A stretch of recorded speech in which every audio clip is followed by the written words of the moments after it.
Hey, thanks for checking out this video today. My name is Michelle from Sensate Soul, and I work with empaths and HSPs and empreneurs, as I lovingly call us, to be able to be empowered and healthy in our lives and also in our creative work or entrepreneurial work. And this is part 2 of a video series I'm doing on this idea around that we absorb emotions or energies from other people. So please do watch that first parter. It may be below if you're seeing this on YouTube, or you may be able to see a link to be able to watch that first part, or it is you're receiving these together. So please do watch that video. I go more in depth into debunking the science and the trend. It's not really the science, but the trend that says science has proved this. So in this video, I want to talk about a little more of a uncomfortable conversation here, but around maybe what are some of the benefits that we get from believing this mindset that we absorb other people's emotions and energies.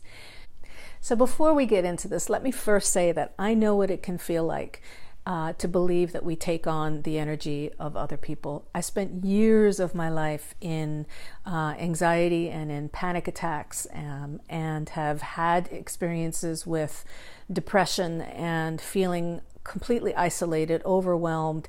And even though I, have been very high functioning in the sense of being in psychology and working and all of these different things, I know what it can feel like to be totally overwhelmed by the energies of the world, and also to have been in experiences where I feel like I did absorb other people's energies, experiences with, being in relationship with narcissists, losing health and lots of money and my own state of mind, my own peace of mind from being involved in relationships with narcissists, and just generally feeling like I was completely overwhelmed by the emotions and the energies of others, and that I was taking those things on. So part of me at certain parts of my life has wanted to believe this, that I was just taking everybody's energies on.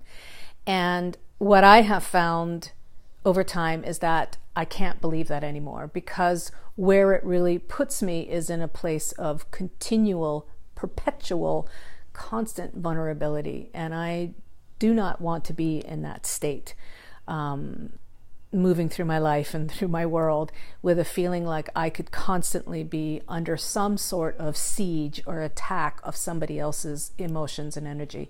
Because as I was saying in video 1, many of us are processing unconscious stuff all the time. Many of us are working through low vibe, high vibe, however you want to call it. But if you walk through the world believing that you can just absorb other people's emotions and energies, then it can make up for a world of hurt. So I personally choose not to believe that mindset, because it caused a lot of suffering in my life when I did. And I understand that it can feel like it maybe is true. But really, when we look at the science and we look at different levels of this, we're not absorbing energy. We are sensing energy. We are feeling energy. That's what being empathic means. But it does not mean absorbing. And we feel other people's emotions through our own emotional body. And that, when somebody is feeling something, we pick it up and we feel it in ourselves, because it's igniting, it's instigating, it's activating our own emotional body. But are we absorbing their energy? Are we taking on and becoming their emotion? No, I do not believe that that is true. So there's a big difference between sensing energy and being affected by it, and then absorbing and taking it on as your own. So here are those 3 things that I want you to consider that maybe are things that we believe are a benefit of believing this mindset that we absorb other people's energies and emotions. The first one is not taking responsibility for our own emotional life and for our own feelings. And when we believe that other people are just we're sucking up everybody else's energy and emotions, it can take us further away from our own emotional experiences, our own thoughts and feelings about things. And it by default makes us kind of give up our responsibility for ourselves. And that, can feel like a benefit, because then we don't have to deal with our own stuff. We don't have to look at our own responses and our own our own emotions. So short term, that may give us a little bit of relief. Long term, it really doesn't. It really separates us from ourselves, and that's not healthy. So the second one here is we don't have to have boundaries. And it's kind of inherent in this idea, if you think about it, that if you are one that believes that you absorb other people's energies and emotions, you are by default moving through the world without any sort of boundaries. If people can just put stuff on you and you have to absorb it and take it on as yourself, you're a boundaryless being. Empaths and HSPs already do have a lot of, shall we say, permeability, because it takes a thinner bubble to be able to feel others. It takes greater sensitivity. And so yes, it does take a certain amount of permeability to be an HSP and an empath, because that's where the sensitivity comes from.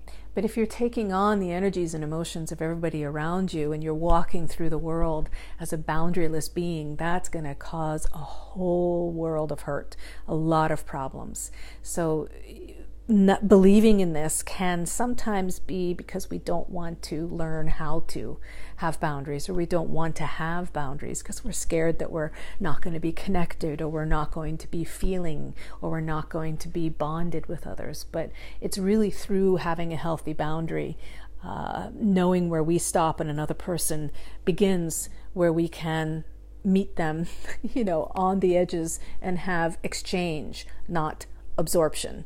And we can have healthy exchange. All right, number 3 is, if we feel that we are at the whim and absorbing everybody's energies and emotions, it also gives us an excuse not to have to change. And by change, I mean becoming more empowered, having boundaries, going for the things that we want.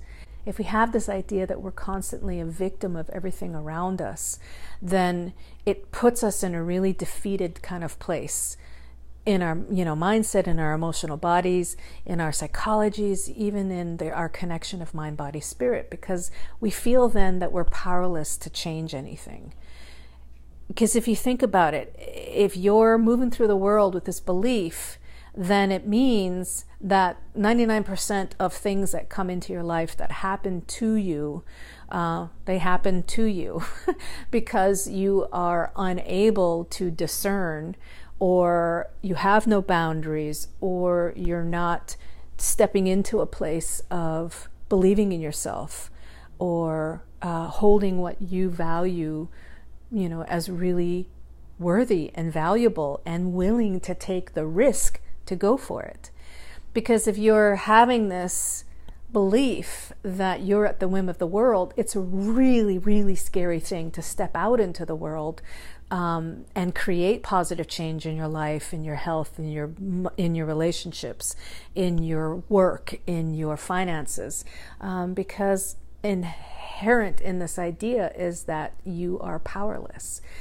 And that idea alone can hold us back in so many ways from the things that we want to go for in our lives, and also in the work that we can possibly do to help others, and in our relationships and in connection. It really gets in the way of believing in ourselves and trusting ourselves.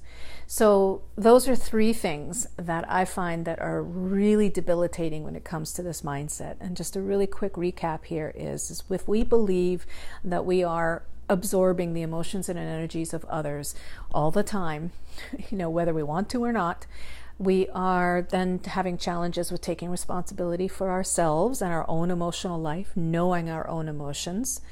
we are having difficulties with boundaries. You know, it just is by default. And then the third one is that it really puts us in a powerless state where we feel like we cannot create change because everything's happening to us instead of us being able to step in and take some risks and step out into our lives, our work, our worlds with who we are, knowing who that is, and then what we have to do while we're here and what matters to us and what we want to share with who we are. So because stepping out into the world as a sensitive, as an HSP, you know, it does take more self-management. It does take more self-care because of that sensitivity. But on the other side of that means there's more sensitivity to potentials and to connection and to creativity and into innovation and to so many different ways that we can connect and express ourselves and help each other in our lives and also in our work. All right, that's it for this video. Thanks for watching, and I'd love to hear what you know and think and feel about this topic. So please do leave a comment below, share this with a friend, give it a thumbs up if you liked it, subscribe to my channel, as well as come on over to sensatesoul.com where you can get things I only share through private emails and just hear about what's available to you for your empath and HSP and empreneur empowerment. All right, take sweet care and so much love. See you in the next video. Bye.